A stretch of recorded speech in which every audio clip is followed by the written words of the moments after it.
Hey campers, today we're going to show you how to patch a hole in your pop-up roof. So if you ever have a tree or something like this plague your camping adventure, we'll see if we can't show you how to fix it. So the first step is to get this wonderful duct tape repair off of it. It only held so well because it was UK duct tape, right? Go Big Blue. So just got to get all this off of here. We got some goo gone ready. We'll get the worst of it we can because we want our new fiberglass Bondo repair by 3M to fill this hole in, and then hopefully it'll be better and stronger than before.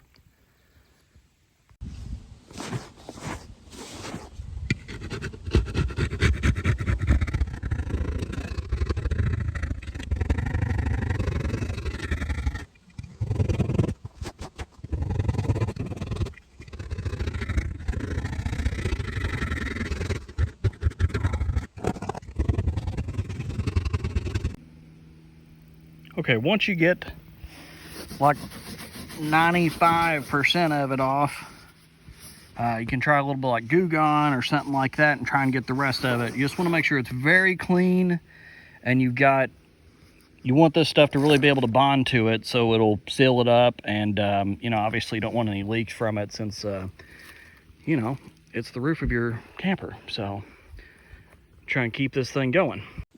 Okay, so the next step, once you've got most of it off, get some 80 grit sandpaper and work on it some more. Now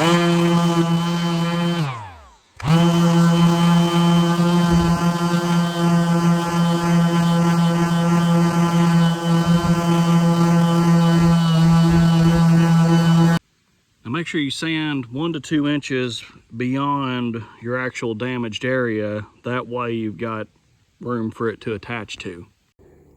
Okay, so that's what you want. Get as much of that stuff out of there as you can, and then you're gonna clean it all again with either like a wax remover, or let's see what it actually says. So yeah, wax and grease remover to remove all contaminants. So we want to do that next. So the next step, cut out like 3 pieces of cloth. You want them to overhang this by at least 1 inch. So you'll do something like that, and then, you know, you'll layer it up. And then the next steps, you're going to want to grab some gloves and we'll start mixing. So the next step, for every 1 ounce of the fiberglass resin, you put 10 drops of hardener in it. Mix it thoroughly.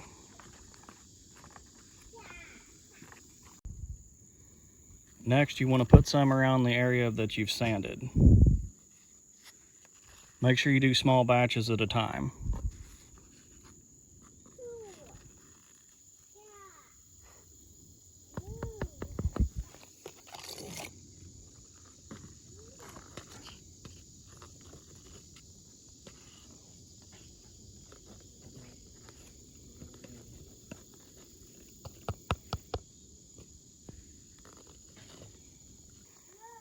And next, you're going to put your first layer of cloth down.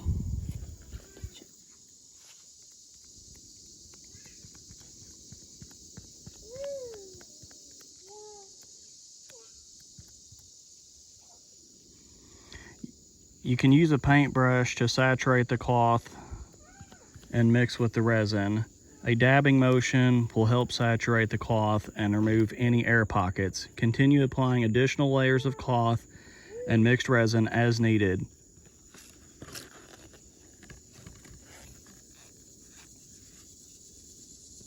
If the surface dries hard and is no longer sticky, sand with sandpaper 80 grit before applying additional layers. Follow the same procedure on both sides if you're able to. I would recommend doing at least 3 layers just to give it that strength you're looking for. And then once you've got it applied smoothly and evenly, give it 2 hours to cure.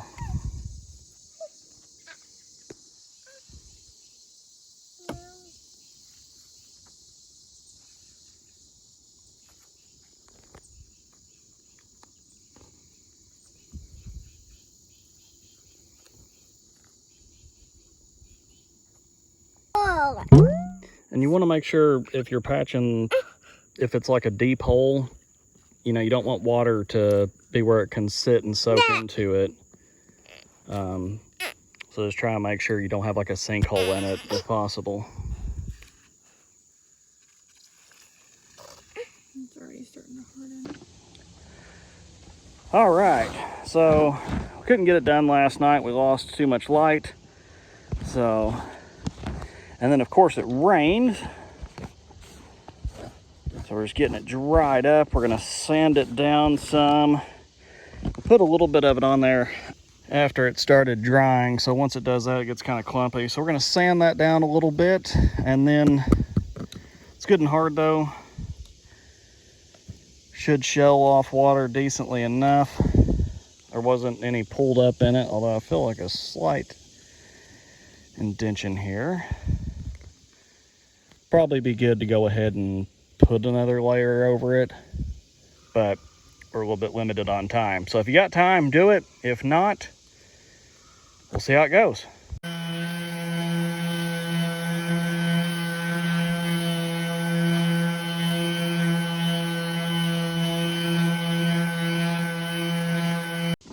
Okay, that feels pretty good. So we're gonna switch out the 120 sandpaper. I just want to get some of the bigger stuff off with that and do a 220. The box says 180. I don't have any 180. So we'll do it with some 220 and then it'll be ready for paint.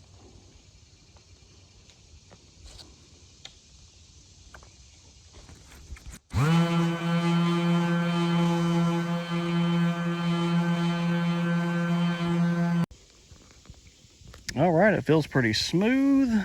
I could do a little more right there, but I mean, depending upon how picky you are and how good you want it to look. I mean, this is the top of a 1999 pop-up, so I'm not looking for exact perfection here. But the more you sand it, obviously the better it looks and smoother transition you can get. This is my first time doing this, so I'm no expert. Feel free to make fun of me in the comments. As far as I'm concerned, this is watertight and ready for paint. All right, final step, we're ready for paint. I'm using Rust-Oleum, just because I think that'll blend with it the best and protect it better. Make sure it's good and dry. And of course, the first can of spray paint was old and didn't work. So let's try that again.